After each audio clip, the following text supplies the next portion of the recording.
Signal কিন্তু dangerous. Awami লীগকে মাঠে নামার সমস্ত যে বাধা, সেসবগুলোকে আপনি আইনি বাধা দূর করে, অতএব জনগণ কি ওনাকে ম্যান্ডেট দিয়েছে? এই নির্বাচন স্বীকৃতি পেতে পারে না। এখানে বাংলাদেশ আওয়ামী লীগ সহ অনেক গণতান্ত্রিক দল, বহু গণতান্ত্রিক দল এই নির্বাচনে অংশগ্রহণ করতেই পারেনি। যে ইউনূস সরকারের সময়ের 3 জন ব্যক্তি এই সরকারের অংশ। পররাষ্ট্রমন্ত্রী, যিনি ইউনূস সরকারের অংশ ছিলেন,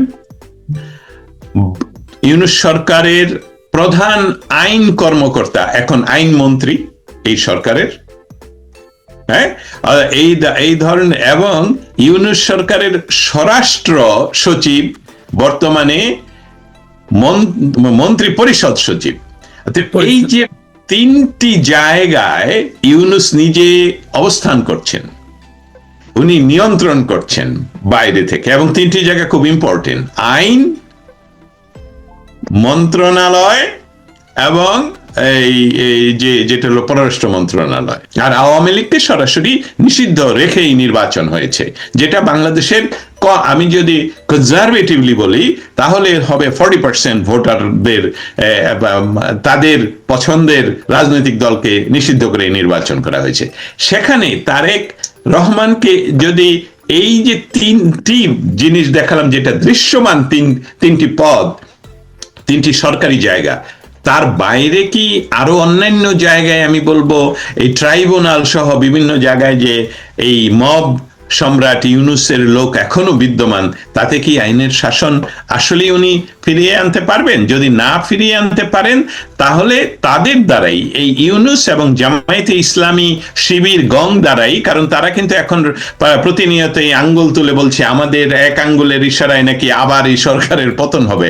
এটা আমরা যদিও এটাকে কেউ হয়তো বা হাস্যরস করে আমরা উড়িয়ে দিতে পারি, কিন্তু অতএব যারা রাস্তায় এখনো বলছে যে আমাদের আঙ্গুলের ইশারায় এই সরকার পড়ে যেতে পারে, অতএব তারেক রহমানকে সতর্ক থাকা প্রয়োজন যে আপনাকে গণতান্ত্রিক পরিবেশ ফিরিয়ে আনতে হলে উইদিন নো টাইম, আমি বলছি ইতিমধ্যে লেট, আওয়ামী লীগকে মাঠে নামার সমস্ত যে বাধা, সেসবগুলোকে আপনি আইনি বাধা দূর করে বলতে হবে এই দেশ সকলের। ডক্টর ইউনূসের অসাংবিধানিক সরকার বাংলাদেশের সমস্ত সিনিয়র সাংবাদিক, সমস্ত সিনিয়র সামাজিক কর্মী, রাজনৈতিক নেতা নেতৃবৃন্দ, তাদেরকে জেলে পুরে রেখেছেন 18 মাস ধরে। এবং কিছু মাধ্যমে আমরা, ভেরিফাইড মাধ্যমে আমরা জানি যে তাদেরকে কিভাবে জেলখানার ভিতরে অত্যাচার করা হচ্ছিল, এবং তাদের একটা মেটিকুলাসলি ডিজাইনের যে লাস্ট পার্টটুকু এখনো বিদ্যমান, সেটা ছিল নির্বাচনে জামায়াতে ইসলামীকে ক্ষমতায় বসিয়ে 24 ঘন্টার ভিতরে, বা যারা বাংলাদেশের ইসলাম তথা সাম্যবাদের কথা বলছি না, আমি বলছি যে বাংলাদেশের মৌলিক বিষয়, যে দেশ সকলের, নট অনলি একটা পার্টিকুলার ইসলামিক গোষ্ঠীর বলছি, সেই সেকুলারিজমের পক্ষের সকল মানুষকে তারা হ্যাং করবে। আমি স্পেশালি কয়েকজনের নামও বলতে পারতাম, কিন্তু এখন আর বলছি না। অতএব আমরা অপেক্ষা করেছিলাম যে তারেক রহমান ক্ষমতা গ্রহণের সাথে সাথেই আইনের শাসনের বলবৎ করার প্রক্রিয়ায় উনি 18 মাস ধরে যারা বিনা বিচারে আটক, তাদেরকে বিচারের আওতাধীন আনবেন। এর অর্থ হলো যে কোর্টে নিয়ে আসবেন, তাদের জামিনের আবেদন বা বেইল আবেদনের শুনানি হবে, এবং সেখানে বেইল হবে। কারণ একজন সাংবাদিক, একজন রাজনৈতিক কর্মী, একজন সামাজিক কর্মী, তারা কখনোই খুনের মামলার আসামি, এটা খুবই অপ্রত্যাশিত। আমরা জানি যে একজন মনস্টার সরকারের পক্ষে সকল কিছুই সম্ভব ছিল। এখনো পর্যন্ত আমরা সেই ট্রানজিশনের পর এখনো তেমন কোনো বড় পরিবর্তন দেখতে পাচ্ছি না। কিন্তু এটা এখন আমি এই সরকারের মানে বর্তমান যে সরকার বিদ্যমান বাংলাদেশে, এই সরকারকে আরো আমি সময় দিতে চাই। আমি দস্তগীর জাহাঙ্গীর আরো একটু সময় নিয়ে কথা বলতে চাই এই কারণে, যদিও একদম প্রত্যুষে আমরা দেখতে পেলাম যে অ্যাকশনগুলো ওনারা প্রথম নিয়েছেন তার একটি অ্যাকশনও গণমানবের পক্ষে নয়, আইনের শাসনের পক্ষে নয়, এবং মুক্ত কণ্ঠের পক্ষে নয়, প্রেস ফ্রিডমের পক্ষে নয়, সমস্তই। কিন্তু এর অর্থ আমরা নিরাশ না হয়ে আরো অন্তত পক্ষে আরো কয়েকটি দিন অপেক্ষা করতে হবে। তার সাথে সাথে আমি বলবো যে মব কালচার, যেটাকে আমরা কালচার শব্দটাকে অপমান করা হয়, যে ঘৃণ্য ব্যবস্থা তৈরি করেছেন মব সম্রাট ডক্টর ইউনূস, সেটার ধারাবাহিকতা আমরা দেখতে পাচ্ছি কিন্তু ব্রাহ্মণবাড়িয়াতে একজন নবনির্বাচিত এমপি, যিনি যার বলবো এভাবে বলবো যে নবনির্বাচিত, তারপর উনি বাংলাদেশের একজন নারী, এবং সেই সাথে ওনার রাজনৈতিক পরিবার থেকে তিনি এসেছেন। তার সেই রাজনৈতিক পরিবার বাংলাদেশের ভাষা আন্দোলন থেকে আরম্ভ করে স্বাধীনতা সংগ্রামের সমস্ত ইতিহাসের সাথে যুক্ত। অতএব তার উপর যে মব আক্রমণ করা হলো বা এই সন্ত্রাসী আক্রমণ করা হলো 21-এর প্রহরে, সেটা আর আমাদেরকে সিগন্যাল দিচ্ছে যে এই সরকার হয়তোবা ইউনূস সরকারকে এই সরকার বললে আমি তাকে কিন্তু আসলে দিচ্ছি না, মানে স্বীকৃতি দিচ্ছি না। ইউনূসের অসাংবিধানিক সরকারের পথেই কি হাঁটছেন? কিছুদিন আগে দেখবেন হাসনাত আব্দুল্লাহ কালাপাঠা, সে বলেছে যে এই যখন গ্যাসের দাম 800 টাকা একটা সিলিন্ডার থেকে বেড়ে 3000 টাকা হয়ে গেল, তখন বলেছে এইটা সম্ভব না, কেউ করতে পারবে না। কিন্তু বঙ্গবন্ধু কন্যা তো এটা করে দেখিয়েছেন আমাদেরকে, তাই না? এটা আমরা সবাই জানি যে গ্যাস সিলিন্ডারের দাম কত ছিল। সুতরাং একজন নারী, একজন মা, একজন বোন, সে সবকিছুই পারে। আপনারা পারেন না, আপনাদের ব্যর্থতা, পুরুষ হয়ে এই ব্যর্থতা অন্যের ঘাড়ে চাপিয়ে দেন। এখন বাংলাদেশে দেখতে হবে যে 2009 সালে যখন বঙ্গবন্ধু কন্যা দ্বিতীয়বার ক্ষমতায় গ্রহণ করেন, তখন বাংলাদেশে বিদ্যুৎ উৎপাদন ছিল মাত্র 3200 মেগাওয়াট। আমি আবার বলছি 3200 মেগাওয়াট। সেইটা থেকে উনি দেখলেন, ওই যে বললাম লং টার্ম শর্ট টার্ম করতে একটা পাওয়ার প্ল্যান্ট বিল্ড করতে 5 থেকে 6 বছর লেগে যায়। আপনি যেদিকে যান না কেন, সেটা কোল প্ল্যান্ট হোক, নিউক্লিয়ার প্ল্যান্ট হোক, অন্য প্ল্যান্টই হোক না কেন, সেই জন্য শর্ট টার্ম, তার মানে কি আপনার ডিজেল জেনারেটর বসাতে হবে, অথবা gas turbine, quick gas turbine বসালে, সিঙ্গেল সাইকেল, সেইটা বসালে খুব কুইক করতে পারেন। তো সুতরাং সেই দিকে উনি হাত দিলেন এবং সেইটাকে উনি 32,000 মেগাওয়াট করলেন।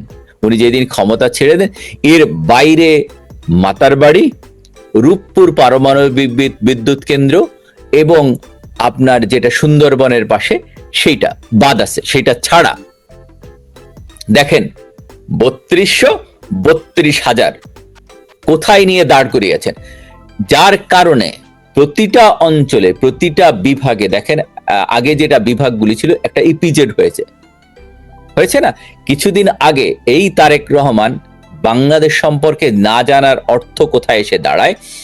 কুমিল্লা একটা বক্তব্যে বলেছিলেন এইখানে আমি একটা ইপিজেড করব। উনি জানেনই না যে এখানে একটা ইপিজেড আছে, সেখানে 20,000 থেকে 25,000 শ্রমিক কাজ করে।